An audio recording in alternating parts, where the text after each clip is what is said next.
So let's get started. So today it is basically continuation of the last session that we were having, and we will start with the data pipeline that we were discussing uh, last time, and we will start adding more steps into this data pipeline. So you remember, like last time when we were discussing, I mentioned about data acquisition. We have to acquire data from different sources. And after that, we discussed data validation. So we validate the data, and then after that, we reduce the size of the data. And then we rename the column. So renaming of columns can happen before also, or here also, it depends. And then exploratory data analysis, it is ongoing activity. So this is a typical pipeline that we have. So it's not necessary that it will always be in the same manner, but the pattern we need to understand here is like there are certain things that we need to see. Like I will highlight those things once we are done with the overall pipeline. Then I will highlight the important things that we need to take away from this one. Right. So we have this another one, which is like handling missing data, and then it can be like handling outliers, or and then this is basically data consistency related thing, right? So ensuring that data is consistent, right? Similarly, we have other steps involved, like maybe handling class imbalance problem. So there are so many steps involved here. So we will start adding these steps here, and we will also see hands-on related to a lot of these boxes that I'm having here. So I'm writing here handling missing data. So this is handling missing data. And then next one is outlier detection and handling. So similarly, like missing data detection and handling. So we will be doing that, handling outliers. Outliers are extreme values, right? So we will see how do we handle that. And then ensuring that the data is consistent. So that is another step we have. And then we will have the other techniques like data encoding. So we have like so many things uh, like data encoding or feature encoding. Sometimes we call it feature encoding. So this is again feature engineering technique. So I'm just writing here data encoding techniques. And then we have class imbalance problem. So I'm having another box here, which is class imbalance. Let's say class imbalance problem. So class imbalance, handling class imbalance, right? So then we have more steps, like we have steps related to maybe handling data skew, or maybe transforming features, multicollinearity. There are a lot of steps. We will see those things right now. We keep it like this right now, and we start looking into the code now.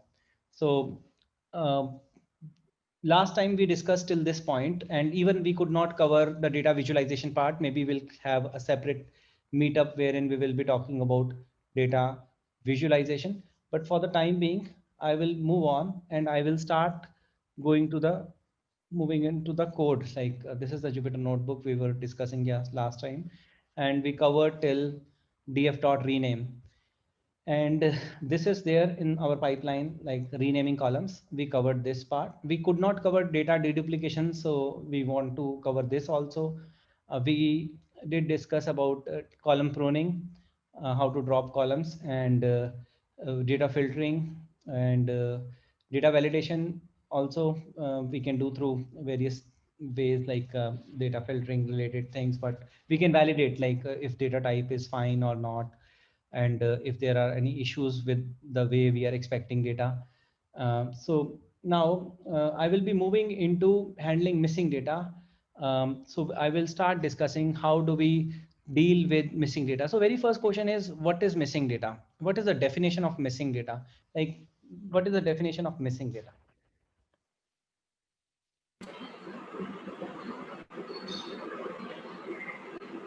So, I mean, missing data is just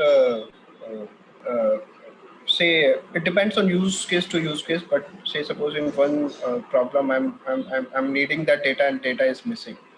Yeah. If you see null in relational databases, we have null. In case of Hive and Impala, if you're coming from that background, then you would see /n, capital N. It's not lowercase n. If you're coming from Hive or Impala background, if you're coming from maybe not a number, NaN, which is NumPy, right? So NumPy, it's very common, NaN, or even in pandas also you will find this is common for numeric data, not a number like NaN. And then we have none. You will find in pandas, it is common for categorical data. So in, yeah, so here, so this is categorical data. And you will find there are other ways also to actually mention missing data, like define missing data. So definition of missing data. And you can pass this definition in the method. If you read the documentation for pd.read CSV method, so you can even pass like, what is the definition of missing data? If you do question mark, you will find NA values. There is a parameter and we can define like what is the definition of missing data through this parameter we can define. So if data is coming from a source, maybe mainframe system or some other system. So this is missing data. Now, how do we handle it? So for handling missing data, so one option is you delete it, one option, but that is not the best option. So how do we handling missing data? So we have, I will just add mic. So we have one option, delete the data. But deletion is okay. Maybe if your overall data size is like the missing data size is very small compared to the entire data set. If you are losing 1 or 2 records or 10 records, or maybe 100 records out of millions of records, so it's fine. But if it is like a lot of data, then it is not recommended to delete the data. So we have other option to impute the data, imputation of data, right? Delete data or deletion of data or imputation of data. Now within imputation also, we have many things like you can have time series data, you can have non-time series data. So you have different strategies. So for time series data, that means the data is, let's say sensors are emitting reading and we are having a time associated with the reading. So that is there, right?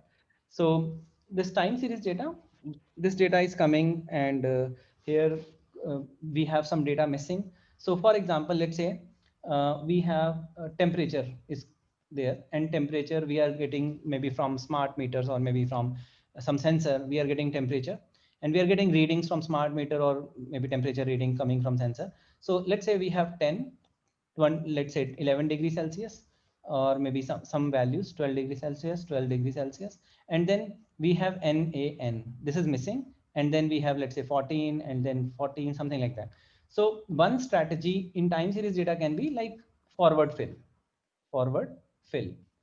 Another one can be backward fill. So like that, we have various strategies, backward fill strategy. So many strategies are there. So forward fill means in case of like, this is temp, which is like clean data. That means you have imputed the this temperature, and then forward fill means this 12 will be populated here. So you will get like this.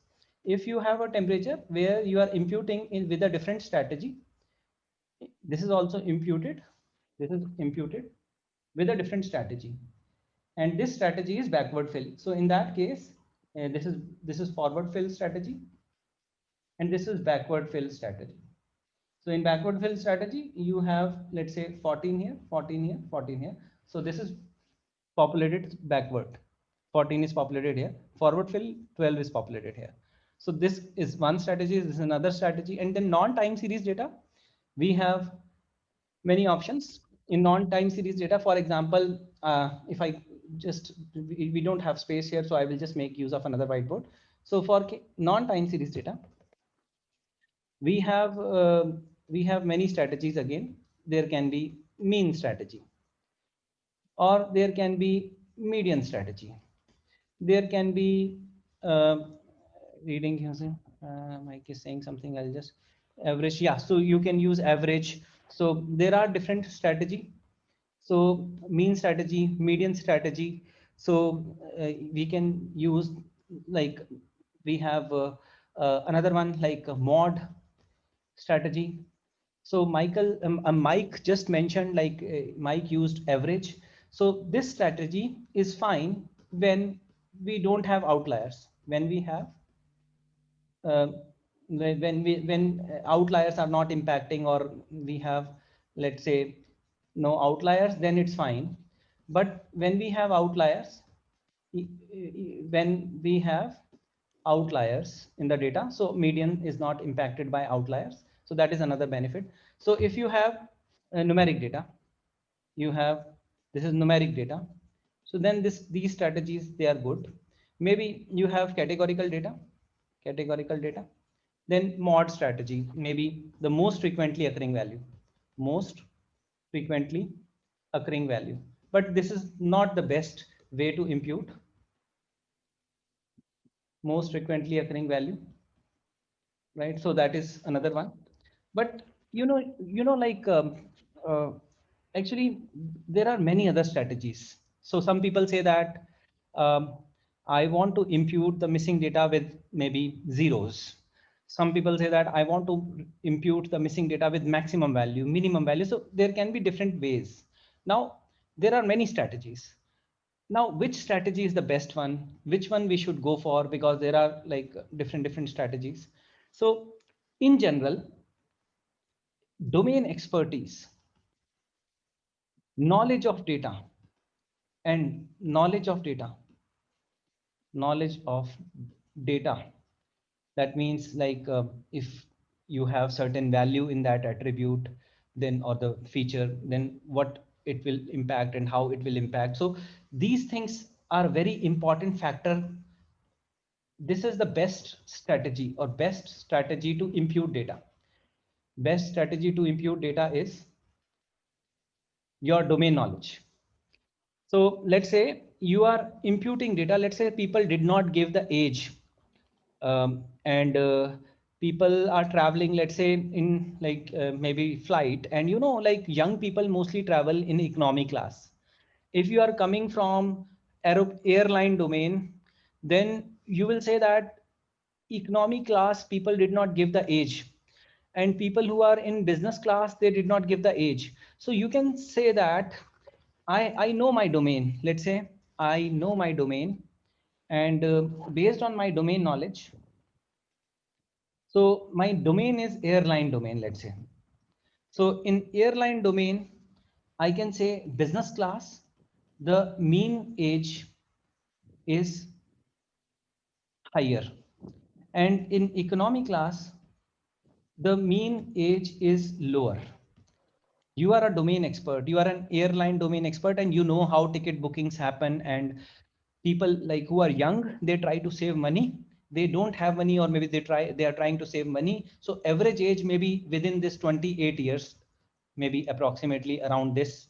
But here usually the approximate average age is maybe 55 years, right? So you can say, if you have this domain knowledge, then you can impute, let's say people who are having their age is missing. So then you can say, based on their ticket, like ticket category, based on their ticket category, you are imputing the age, and you are doing intelligent imputation.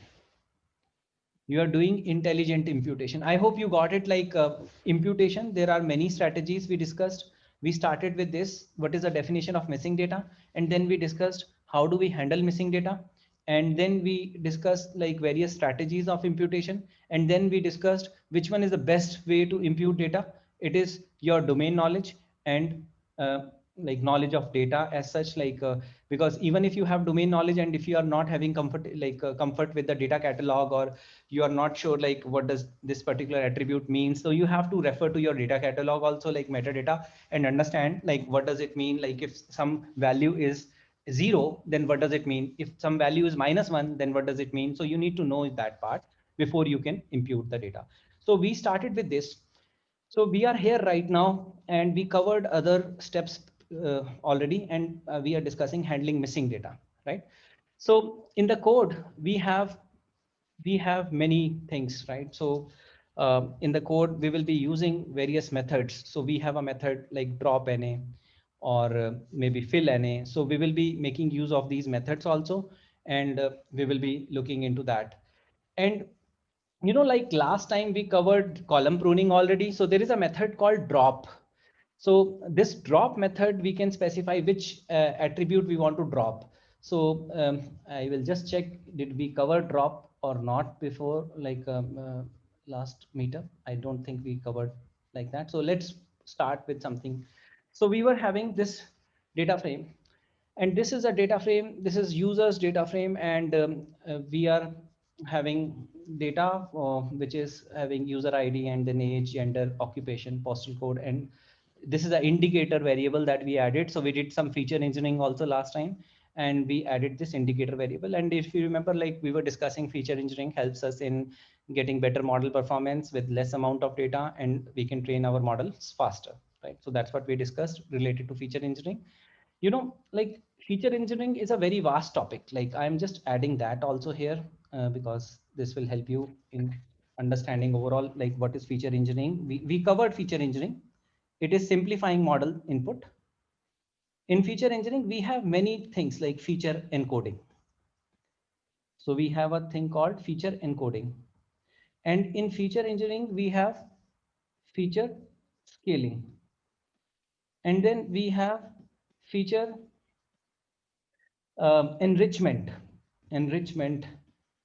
And then we have feature extraction. So feature extraction, we have many areas within feature engineering.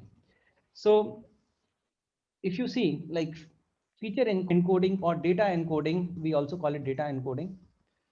And this feature encoding, data encoding, it means that converting categorical data into numeric data, because many algorithms, they don't require categorical data, they don't work with categorical data. So if, for example, let's say neural networks, they require numeric data. So you have to convert your categorical data to numeric data before you can pass it to those machine learning models. But some machine learning models, they can work with categorical data. Some machine learning models, they work only with categorical data. So there are three types that I am referring. I am saying some algorithms, they work only with numerical data. Some algorithms work with combination of categorical, numerical, they don't bother. And some algorithms, they are specific to categorical data, right? So feature scaling is basically like data normalization. We will talk about that. This is another data pre-processing step. So this is like we are ensuring that the data that we have is at the same scale. So I'm just giving a quick high level idea. Like let's say we have age and we have income. So age of my users, that varies maybe between 20 years to 90 years, let's say. This is the age group of my users. This is the range. But income, let's say $1 million to $10 million. My users, their income. So you can see the scale of this income is very different from scale of the age, right? So in this case, we have to normalize our data. We have to bring it to the same standard. For example, we will convert data to data between maybe 0 to 1 or maybe -1 to 1. So you are converting your data within this range so that your machine learning model is not impacted by the features which are having higher magnitude. Otherwise, what will happen, that income will be impacting your machine learning model a lot, and age will not have any contribution as such to the predictions. So in case you want your machine learning model should be equally influenced, or both attribute, both features should basically influence the outcome, the prediction. It should not happen that the feature which is having the higher magnitude is only impacting the final outcome and other feature is not at all able to contribute. So we have to bring it to the same standard. This is scaling or data normalization, and there is a specialized thing which is called data standardization, which is a subset of normalization only, but it is a bit different from normalization formula. So we have these things, right? So feature enrichment is something like you are adding new columns, you are adding new features, right? So for example, you have three columns. Let's say you have cost of the product, you have tax, you have price, or maybe let's say margin, right? So we have margin. So you are doing summation and then you are saying total price to the customer, right? So this is like you are creating a new feature which is like computed from the existing features. So this is like enriching your data. So I will show you this example very quickly, but before I go to the code, I also want to talk about feature extraction. So this is like you are maybe making use of, you are generating, this is like generating new features from existing features, from existing features. These are completely new features. So this is like, for example, you are having maybe dimensionality reduction related techniques. So those things will fall here. So we will see, like when we talk about dimensionality reduction, then I can come back here. But right now, if you have any questions on any of these, please do let me know. Otherwise, I will start moving into the code and I will start showing you some examples related to this so that you are clear like what exactly it means. Okay, so let's move on. If you have any questions, please feel free to unmute or you can send it on the chat. So, Vabhu, when we say enrichment and extraction, so here also in enrichment, with the given example, we have added a new column, right? Meaning total price. And in extraction also, it talks about generate a new feature from the existing feature. So these are the same, or I mean, seems to be same to me. Yeah, so here, this is like computed. This is computed. This one is using ML. I will extract new features, which is, for example, I will make use of dimensionality reduction technique. Dimensionality reduction technique, right? So what I will do here is like existing features, they are completely transformed. I will give you very interesting example. Let's say I have 1000 attributes in cancer, let's say cancer detection problem, breast cancer detection problem. I have 1000 features. So these are like, this is high dimensional data set, lot of dimensions, high dimensional data set. So what I want to do is I want to reduce the number of dimensions and I want to maybe have lower number of lower dimensions, maybe 5 or 10. So I want to have lower number of dimensions. These are completely new dimensions. These are completely new dimensions. And here I will be using these new dimensions as an input to machine learning model rather than passing these 1000 dimensions. So in this case, I am not at all like, it is completely transformed and it is completely like new dimension. So we have, I'm writing one more thing here, feature selection also. Selection. So in feature selection, I am selecting relevant columns, or you can say there are various techniques of feature selection. I am selecting relevant columns or relevant features. And here in this case, I'm not modifying existing features, But if you see feature extraction, we are actually modifying the existing feature and we are generating new features from the existing features. So does it make sense, Harshit? Like what I mean to say, like here we have some additional advanced techniques which are not here in the enrichment. Yes, yes, yes. I We are got it.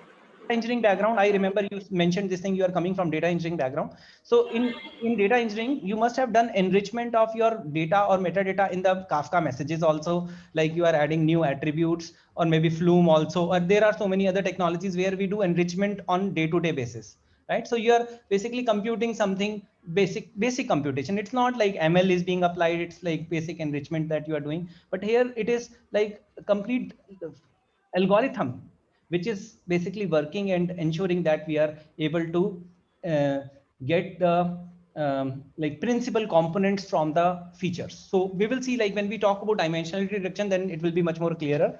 But on a high level, just understand feature engineering actually encompasses a lot of areas, and this is like another area, right? So any other question apart from that? Okay, so let's move on to the code, and I will give you some examples, maybe some of these things, and then we will come back to the whiteboard and we will see how it is working in the notebook and why I was referring like this, why not the other way. So we will talk about that. So right now, I'm not sure. Let me see if I have drinks data set. So I don't have drinks data set. So what I will do, I will load this pd.read CSV, and I will load it from my data set. So this data set is under the data folder, and this is in the drinks data set. So if I have drinks.csv, and if I load it and let me see the separator, so it looks good. So this is my drinks data set, which is there in my CSV file. Now this data set, can you see we have beer serving, we have wine serving, and we have spirit servings. So we have three different columns. So if you are passing three different columns, like three different features to your machine learning model, then your model will take longer time to understand the pattern. So you just want to know how much is the total liquor consumption, or how much is the total alcohol consumption, or maybe you want to basically pass total serving, like how much total serving is happening in this country, right? Or in specific continent. So you want to do that kind of thing. Like you want to predict how much like wine, or how much total liquor I need to serve. Maybe you are a restaurant and you want to predict how much I need to serve in my restaurant in this particular area region, right? So how much supply we need to have. So maybe this is a problem statement. We are hardly bothered about maybe specific areas, right? So in that case, I can do some addition. I want to add a new column, so I can say this is servings, and I am saying this is drinks dot, and I am saying beer serving, beer underscore serving, and I am adding drinks dot spirit underscore servings, and then I am saying wine underscore servings. So here, what is the name? Okay, drinks dot. This is fine. So I have a new column now. I have a new column. So can you see I got a new column which is sum of these three. So this is like enriching. This is enriching your data, enriching feature enrichment. You are enriching, or maybe you have a different unit. So this is liters. Maybe some other country has a different metric, and they want this, instead of liter, they want some other metric, right? Maybe milliliter. So you can have another column which is representing milliliter rather than liter, right? So you can change the unit by adding another column like total milliliter of pure alcohol. So you can have another column. So you can see I applied a basic calculation like cost, tax, margin, and then you are getting the total. Then you can also do maybe division, or maybe you have maybe GST calculation. You want to find out like 18% of the product price. So you can do multiplication, you can do division, you can do addition, you can do subtraction. So basic things like, but you are enriching. So when you are enriching, if you go to the pipeline, where exactly it is, and like when we talk about enrichment, where exactly it is. So you can say maybe enrichment will be somewhere here in the pipeline. So I'm writing here feature enrichment or data enrichment. Data enrichment will be somewhere here. Why? Why data enrichment is here? Why not before that? Can someone tell me why I'm writing here, not here? Any thoughts? So, okay. So you remember, like I was saying, we are very eager in reducing the size of the data, but we are very lazy in increasing the size of the data. So when we are doing data enrichment, we try to defer it towards the end of the pipeline. Even though it is not the end, we have many other steps going on, but we try to defer it as late as possible, right? So that's why I kept it here, not here. So we should basically add new features which are helpful for machine learning towards the end when almost data pipeline is getting complete. We should be doing towards the end rather than doing it eagerly towards the beginning. So in the beginning, you should try to reduce the size of the data set, but enrichment should be done towards the end. I hope you are getting the idea, like what exactly I mean by this. So if you are clear, if you are not very clear, please ask. Otherwise, I think like you got it. So I will go back and now I will try to remove this column because right now I'm not using it. I am just dropping the column, and drop method, if you remember last session we were discussing, and this is the servings that I want to drop. So this drop method, we can say this is servings, and I want to drop it, and I want to drop based on access. Okay, so first of all, I will show you some variations of this drop method. Let me run it and then I'll show you there is an error. So can someone tell me why did I get this error when I am dropping this serving? Why did I get this error? Do you want to see the stack trace? I can show you the stack trace, but I want you to participate with me. That's why I'm just requesting you to share your thoughts. Why did I get the error? Because this DF drinks DF doesn't have this serving. We have only, we have not added this as like a new column over there. Can you see drinks? Harshit, if you see drinks has serving, we have the servings. Then Okay. give the error. Let's see the error. Can you see? It is saying servings not found in the access. So first of all, I will do cut and I will show you the documentation for drop. Can you see? When you look at the drop documentation, you will find access is 0. When you look at the drop documentation, you will see access is 0. What does it mean when we say this? It means that we are removing this on row axis. If you remember axis 0, what is axis 0? Axis 0 is row wise. Axis 1 is column wise. So we want to drop a column. If we have to remove a row, then you have to pass 188, 189, 4, 3, right? Yeah, axis is not there. We should basically pass axis. So what we need to do here is we need to pass an edge equals to 1. And when you do that, then it is able to remove serving without any issue, because column along axis 1, because axis 1 is y axis. I hope you got it. If you are not very clear, please ask. Okay, great. So we just did column pruning. You remember I was talking about column pruning. So we looked into that column pruning and we just implemented column pruning, and we just saw renaming columns also we have seen already. We just saw data enrichment. How do we do that, right? So if you are clear, then we move to handling missing data. We discussed theory behind missing data. We discussed what is the definition of missing data. So let's see this data set. So let's say we have a data set, and this data set, drinks data set, we have continents, right? So this is a series like a continent. It's continent, yeah. So this is a series, and in this series we have 193 length is 193, and if you see how many records are there, it drinks dot we can say info, and when you do that, you can see there are 193. Can you see there is some problem with the continent? There is some problem because there are 193 rows in my data set, and 193, 193, 190, but here we have only 170. So yeah, so filtering with an example, of course. Okay, data filtering. We covered it in the previous meetup, data filtering, I think. Yeah. So if I go up, there is a question on the chat. So this was the thing that we covered, Tanya. So we covered like how do we filter data. So we are saying we are looking for a lawyer, or we are looking for a doctor. We also covered who is a senior most lawyer and other things you will find in the previous meetup. If you just go through the recording of the previous meetup, you will get to know how do we filter data. So this is how we filter data. I hope this is fine, Tanya. You can watch the recording of the previous meetup so that I don't have to repeat. Is that okay? Okay, so now, okay, so I'm going back now to the drinks.info and continent. Can you see It is showing 193, but it is here showing 170. That means there is some problem.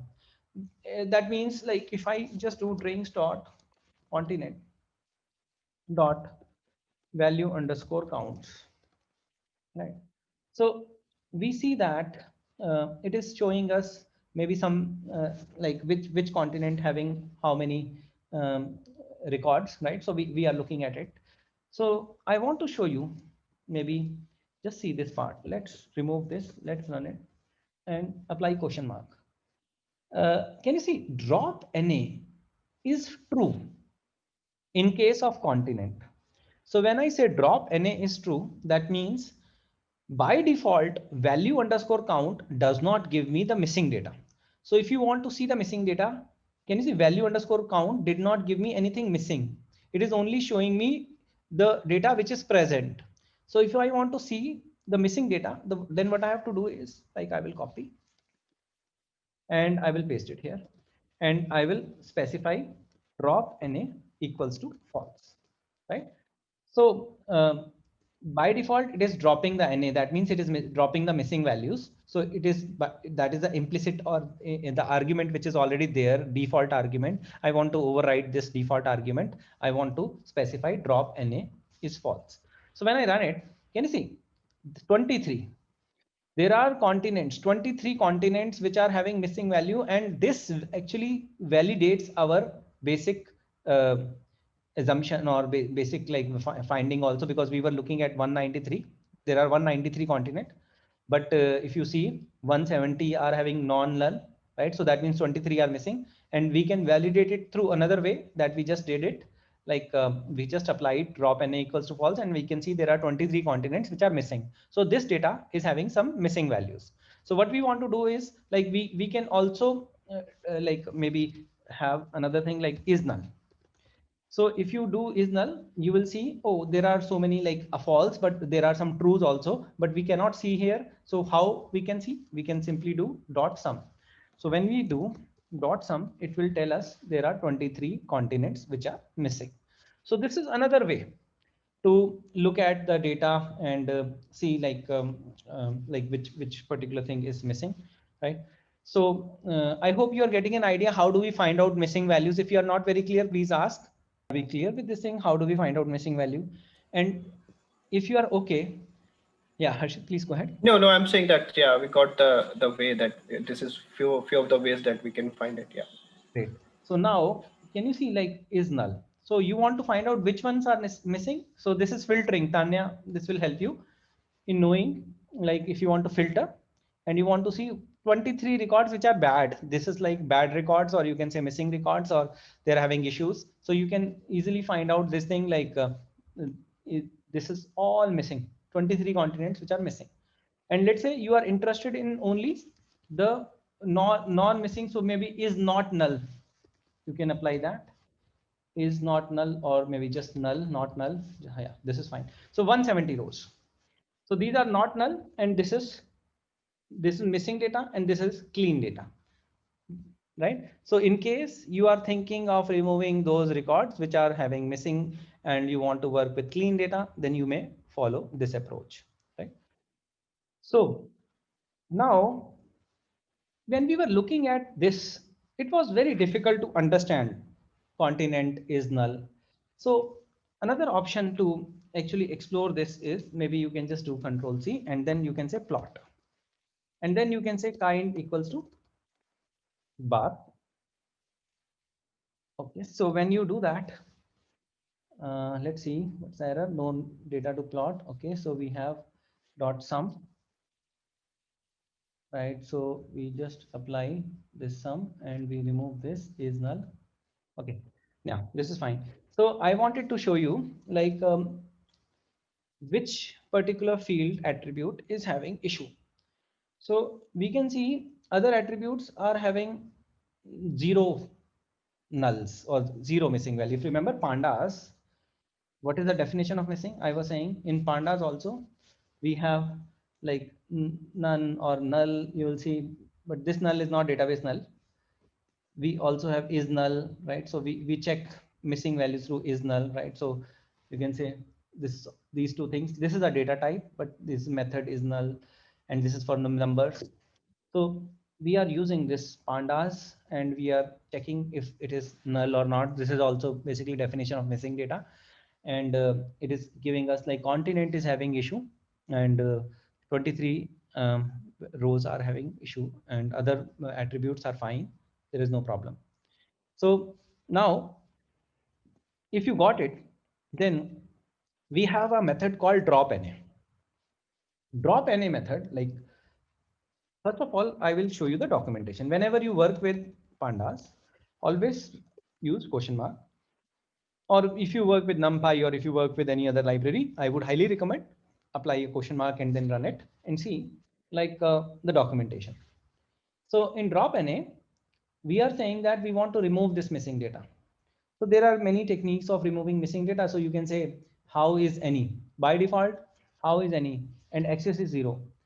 That means if any column is missing in the row, then remove that row. Even if single column is missing, then also we will remove that row.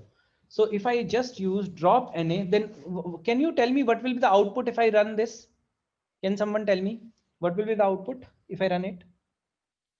It will remove that column, right? I think so, because access is 0. It will remove the rows because access is 0. Okay, sorry. Yeah. Move the rows even if a single column is missing. So if I run it, then I will be left with only 170 records. So I'm left with only 170 records because the definition says it should work at the row level. And even if a single column is missing, then also remove it, that particular row, right? So now if I use, can someone tell me what will be the output if I do access equals to 1? Access equals to 1. If I want to do drop NA and I want to run this, so what will happen like if I run it? No, it will remove the column actually. Access. Yes. So there is only one column which is having issue. And how is any means if any of the row or the cell value is empty or null, that means it will remove. So it will be left with only 6 column, but we will have 193 rows. So if you go down 193 rows and 6 columns, because access is 1. By default, access is 0. So that's why 170 and 7. So why it is showing, I mean, like in the previous one, why it is showing 192 as like a number, like with the Zimbabwe it says 192, but the number is 0. This is index. So it starts from 0 and this goes till okay, got it. Index. Right? So this index is very helpful. If you remember, let's say you want to remove drop. I am just showing you what is the role of this index. So let's say I want to remove Zambia 191. Can you see 191? Right? You want to remove Zambia and you will run it. You will it will okay. So this is number. So I'll just remove this. I'm just showing. So can you see Zambia is gone now? What are we clear, Harshit? Like in case so you can do that like very easily. You can say I want to remove second row, I want to remove maybe third row, and I want to remove 191. So can you see second and third gone, 191 gone. So we are left with this much, 190. Right? So I hope you got idea what is the if you drop a column, then that is column pruning that we saw one example, serving example, and I passed serving and then I was passing x is equals to 1. Then I was able to remove the column also, right? So by default at the row level, because access is 0, if you see the documentation. So now I hope you got it like what drop method. So drop NA, and now drop NA is also clear. If you have any questions, please ask. But in drop NA, we have many arguments. So I would highly recommend, please explore drop NA on your own, because there you will find there is a method drop NA. If you do the question mark, you can say how is all, how equals to all. If I just change it to how equals to all, then what will happen if I run this? Can someone tell me if I run this, then what will happen?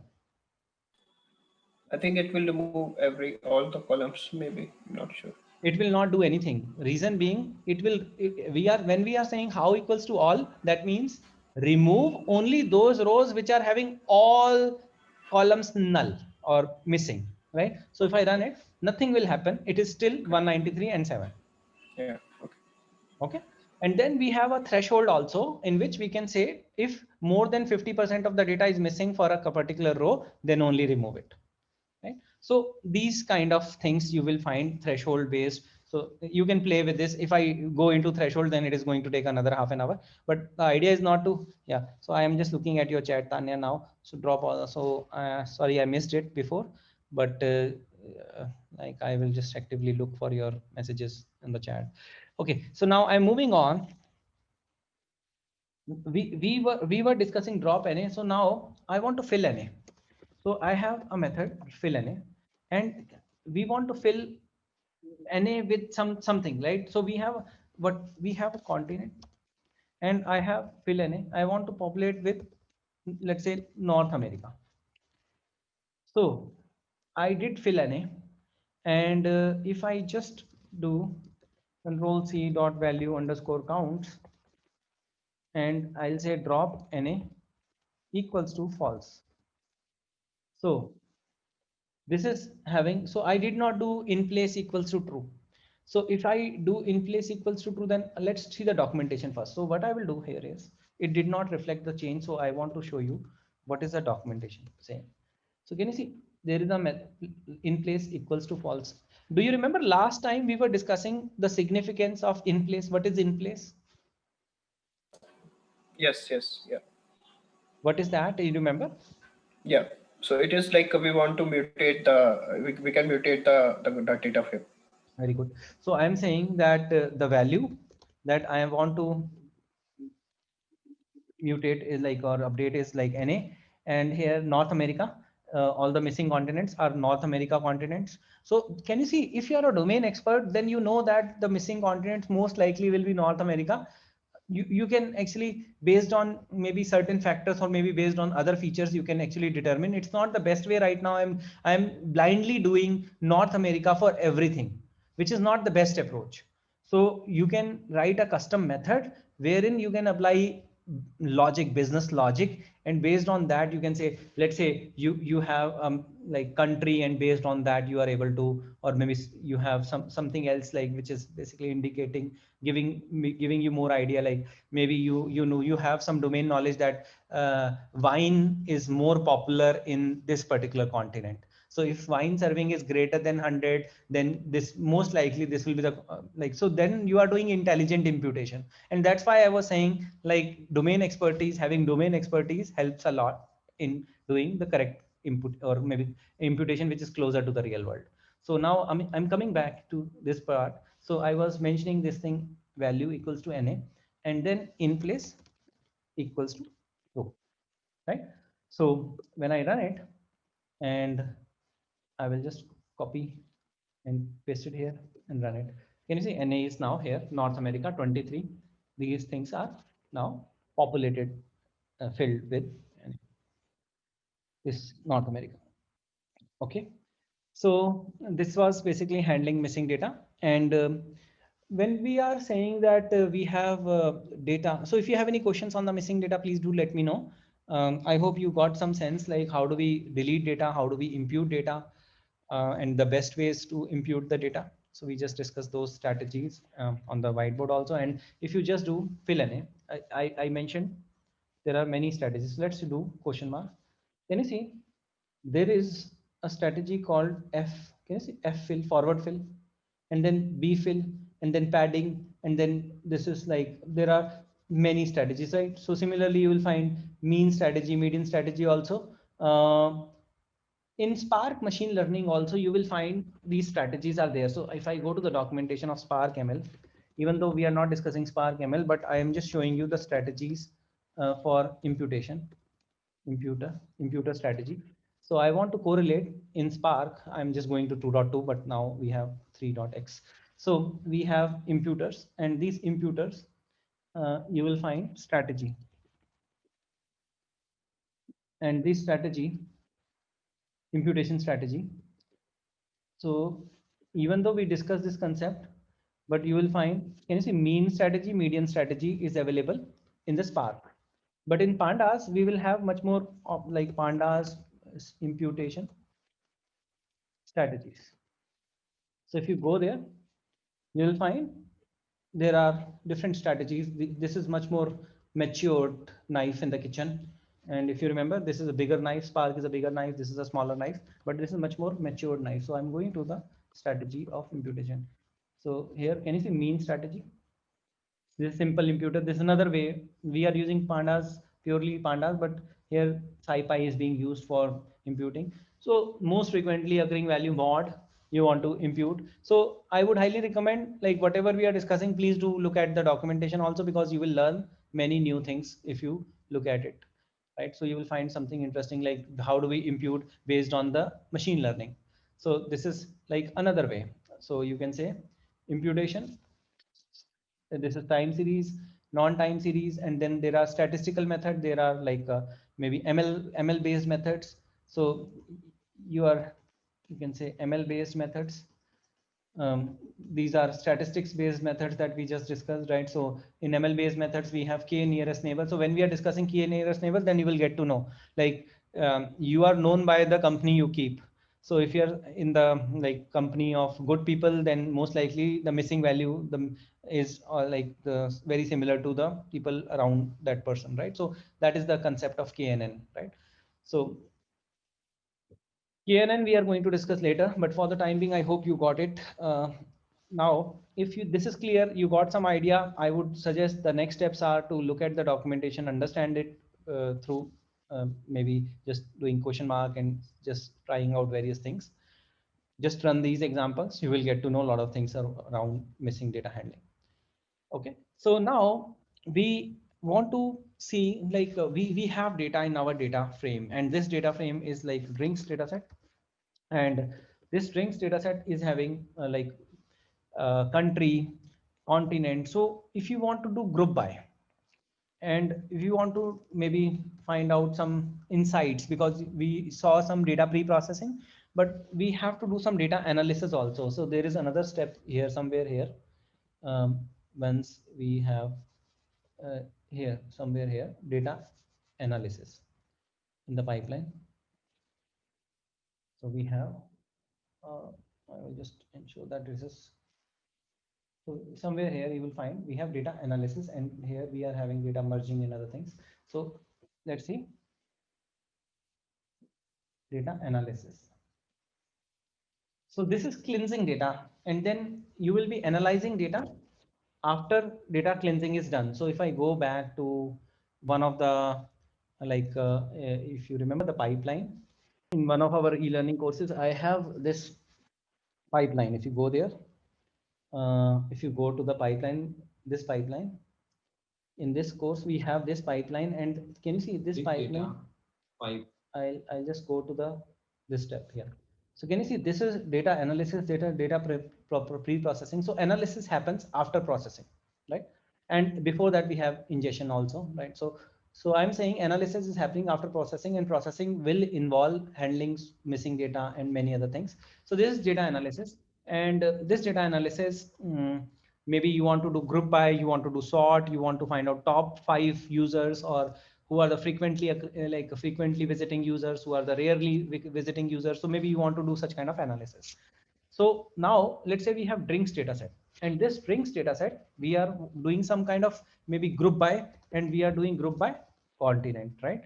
So when we do group by continent, then we got maybe some value, and you can say beer underscore servings, and I want to find out what is the mean average of beer underscore servings. So you can see for each continent it is giving me lot of interesting insights. It is telling me like European region people drink beer a lot, or maybe South Africa people drink beer a lot, but in Africa people hardly drink beer. So you can have maybe other things, you can remove this, and you can just take mean, and you can say for continent wise. So you can see in Africa people mostly drink, um, maybe the beer consumption is the highest out of other things, and European region, but there is a lot of variation. Africa people are drinking less compared to European region, right? So there are a lot of insights with this data, right? So you can explore it, but I wanted to show you that we can do data analysis.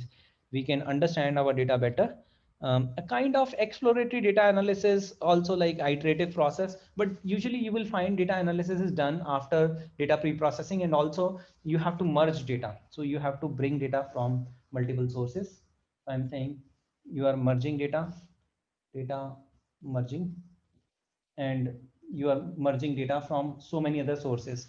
Let's say you are acquiring data. This is coming from relational database, RDBMS maybe, or maybe CSV files, or maybe Twitter, or maybe so many other sources, right? So this data can come from any of these sources, maybe log files. Similarly, this data, this is data source 2, and this data source 2 is from some other source, right? And you have applied all these steps maybe on that source also, and then you are merging, right? And then you are sending it for analysis. So usually you will find when we are doing data analysis, it is done on multiple data sets, because one single source in the organization does not give you the correct picture. So you need to get the more context. So that's why when you see like Amazon, even though you are buying on website, they will ask you to install application, Amazon application. They will ask you to maybe interact with chatbot or call customer care, and so many channels are there. They will ask you to tweet or maybe interact with social media. So why they are doing this thing? Because then they will get to know the customer better. This is called customer 360. So they want to know the customer, more context around the customer. Data merging will happen from different sources, and then they can actually figure out when a particular customer is getting married, or when a particular customer is changing a technology from one, maybe you are coming from Hadoop technology to maybe data science technology, or you are coming from Java to Hadoop technology. So they will get to know, then only the recommendations will be closer to what you are actually in your stage of life. Maybe when you are getting married, your buying behavior will change, right? So your behavior changes. So that's the idea behind like monetizing your behavior and understanding like what you will do next, right, on the website. So that's why they are asking you to install so many things on your phone, like mobile application, and then social media, like the page, Facebook page, and then so they will actually do that analytics and find out like who is our customer and how the customer is actually changing the like behavior, how the behavior is changing, right? So all these things. Now we covered like some extent like group by, so we can do sorting also. We saw some examples of sorting and sort underscore values, and there are other methods that we can have. You can look at it. So now let's say we have data set, and this data set is UFO data set. So UFO is not defined. So what I will do, I will just import read CSV, and this read CSV method, I will read the UFO data, and this is under data directory, and I will just quickly bring it from there. Okay, so this, let's say I'm assuming the delimiter is fine, so I'll just use UF. Yeah, so this is my data set, and if you see the shape, I don't have to run dot shape because it is already showing me the rows and the columns. So this is UFO, means unidentified flying objects. So in 1930s, there were some flying objects detected. In 2014 also, there are some flying objects detected. So unidentified flying objects. So there are like 80,000 plus flying objects which are detected. So in this case, like we have 1, 2, 3, 4, 5 columns. So that's why it is showing 5, and there are like so many rows. Now what we want to do here is like we want to maybe do some slicing of this data frame. So let's say we have UFO, and I want to find out like which specific I'm interested in, maybe specific columns. So let's say if you remember, I was mentioning about drop. In that I was giving the index. So I'm giving this index city, and I'm saying state. So I'm interested in these two columns, and I want to see, let's say, these two only. So you can see out of so many columns, maybe in real world, you will find in your enterprise, you will have data sets with maybe hundreds or thousands of columns. So in that case, maybe your domain expert will say, we need to pick up columns from column number 100th column to 200th column. Or maybe your domain expert will say, pick up this 100th column or 105th column or 110th column. So there will be requirements like that. The data is coming from upstream system. There are so many columns. So you have to be like aware like which columns will help you in, maybe this is kind of feature selection, but feature selection is much more broader area and much more like there are many strategies of feature selection. But I'm just giving you some example of feature selection. We saw example of feature enrichment, and we will see example of feature encoding and feature scaling and feature extraction later. But this is like you're selecting some features, but there are some well-defined methods through which we will be doing feature selection. So we'll see those strategies. But for the time being, just understand we are picking up these two features because in my machine learning model, we think that we can predict the maybe let's say we are predicting maybe something like which is special for the UFO.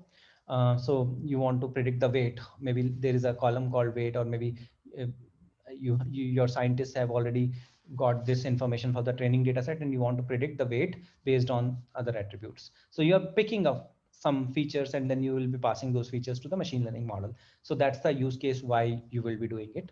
Now we picked up two features, but let's say I want to specify, I want to I want to pick up feature 100th feature to 200th feature. So in that case, like there is a method called lock.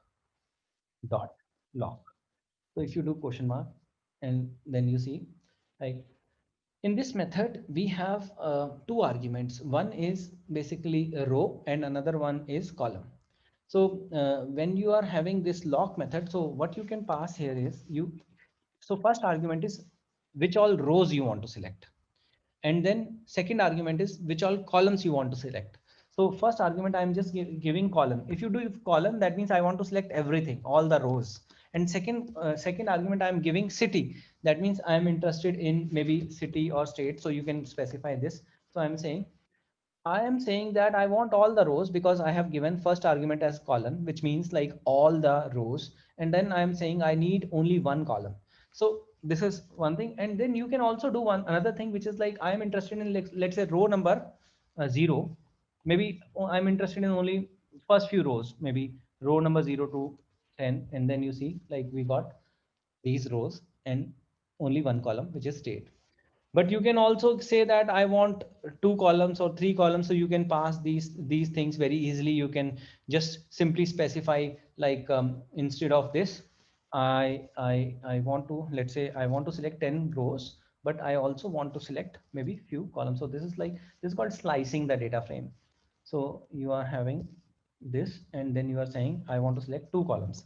So I'm passing city and state, and then you are running. So I got 2 columns. And you may be interested in selecting maybe column 100th column to 200th column. So in that case, from city to state, you want to select everything. So you don't want to specify name of each and every column, but you want to select everything from cities to state. So in that case, you will be giving something like you will be removing this, you will be removing this, you will be specifying column, and you will be removing this, and you will be running this. So in this case, we are saying that select 0 to 10 rows, 0 to 10, and column city to state. So that's how we are doing slicing of this data frame. I hope this is fine. Like you are interested in feature selection, and you are very specific to those features which you are interested in. A kind of column pruning also, but column pruning is very naive because column pruning happens in the very beginning itself, wherein you are not interested in maybe primary keys, then you are applying column pruning. But here, this one is like much more like experimental. You want to perform experiments with different types of maybe different columns. Sometimes you don't even know which features will help us in predicting something in the future. So in that case, you may be choosing or various permutation combinations. So these are different strategies that we are going to discuss about feature selection, but that is not the idea here. Idea here is like the use case of lock method. What is lock method and how it helps, right? So if you got it, then we can move on, and we can start looking into it. And feature selection, I will be covering separately. Maybe it will take another half an hour to cover feature selection. For the time being, if you have any questions on this, please do let me know. Okay, so I think there are no questions. So now, you remember I was talking about duplicate data, and we want to see like if there is anything duplicate in our data set or not, and what is the definition of duplicate. So can someone tell me why do we remove duplicate data? What is the issue with duplicate data? If we have duplicate data, then what will happen? You know, machine learning model or your machine learning, your AI will be successful when you have clean data, right? So this data, apart from being a clean data, you also should have big data, right? So that is another requirement. This is highly recommended. Like if you have large data sets, then the predictions will be much more closer to the real world. So recommended. It is recommended, not mandatory, but it is recommended to. If you want your ML AI to be successful, then you should basically have variance in data. So this variance in data, and then we have one more thing like context around the data, context around the data, right? So we should have another thing. So there are many factors through which your project will be successful. But let's focus on variance in data. So this variance in data means like you should have variety. You should have variety. If you don't have variety, then your machine learning model will not learn something new. It will basically be like biased towards maybe certain records. So this is one of the key reasons, like we should have some variance and we want to bring in variance. So let's say you are working in a domain, and in that domain you are basically focusing on those users which are like having similar profile. So when you are giving that as an input to machine learning model, then model is not learning something new, because you are not showing any variation to the machine learning model. You are showing, even though the users are different, but their profiles are very similar. Let's say you are a software engineer, maybe logging into the amazon.com or amazon.in, and then that website will actually get to know your interest and everything, but your profile and the people who are logging in or the data that we have is very similar. Then the things that we want to predict will not be closer to the real world. So that's why variance in data is very important. And duplicate data does not mean that exactly same rows are there. Duplicate data also means that maybe the users that you are sampling or the users that you have in your data, they are very similar in their profiles, right? So that is another problem that you will face as a data scientist. So what you need to do here is, yeah, non-random. You have maybe data coming from one specific strata or one specific group. You are not, let's say you are teaching machines, but you are training machines on maybe American faces, but you are not teaching any Indian faces, or you are not teaching any African faces. Then your machine learning will not learn much as such, right? So it will be bias. Yeah. So these are like it tends to overfit also. So let's see, we have this DF, and this DF we want to see if there is any duplicate.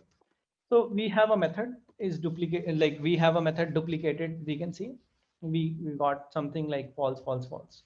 We can always do some dot sum, and we can get to know like there are 0 duplicates. So this is how we detect if there are any duplicates in our data set. And you can always filter like the data only which are duplicated. So you can say I want to see only duplicate records, so you can say DF, and you can pass this, there is no duplicate.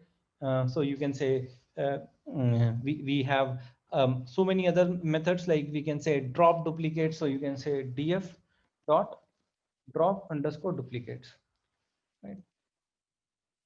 So this is like, you, if you have, in our case we don't have any duplicates, but if you have any data which is having duplicates, so you can use these methods, like you can drop duplicate. Now you can say that what is the definition of duplicate when we say data is duplicated. So definition, I was saying like one option is like entire row is exactly same, that is duplicate. But another option is we can say we want to say that these two records are duplicate only based on certain columns. So if my maybe you can say gender, age, and maybe occupation is same. So then I can say that this is duplicate. So I can say df dot duplicated question mark. You see, when I have this, I have some subset. So I can mark this, I can pass this subset of columns. So I can pass this sequence of labels. So I will be doing it now. So what I will do is I will pass these sequence of columns and I will say age based on which criteria we are based like we are having age, we are having gender, we are having occupation. So on what basis you are saying that records are duplicate? Occupation, right? So we have these three, and then you can say if it is duplicated, so we can find out how many are duplicates. So for that, you can say there are 417 duplicates based on these three combinations. I hope you are getting some sense of it, like how do we detect duplicates and what is the definition of duplicate. And when you look at the data pipeline, you will get to know we covered this like data deduplication. And this is the thing that we are discussing right now. If you are clear, then I will take up the questions now. So please do let me know if you have any questions till now. Okay, great. So now we are just left with 10 minutes. So last meetup, I got one feedback that we should have some assignments also. So I think we have some assignments for today. So we can share those assignments. So Harshit has shared one link. So you can have a look and just try to solve this exercise at your end. It's not so difficult to do. That's why we have shared.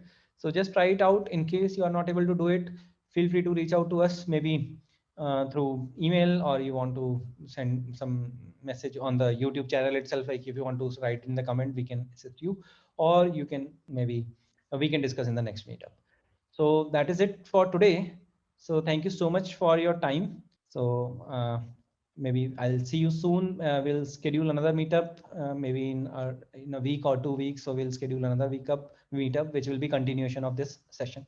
So all these meetups are getting recorded and they are there on our YouTube channel. So please watch the recordings of the previous meetups in case you missed any. So that is it. Thank you so much.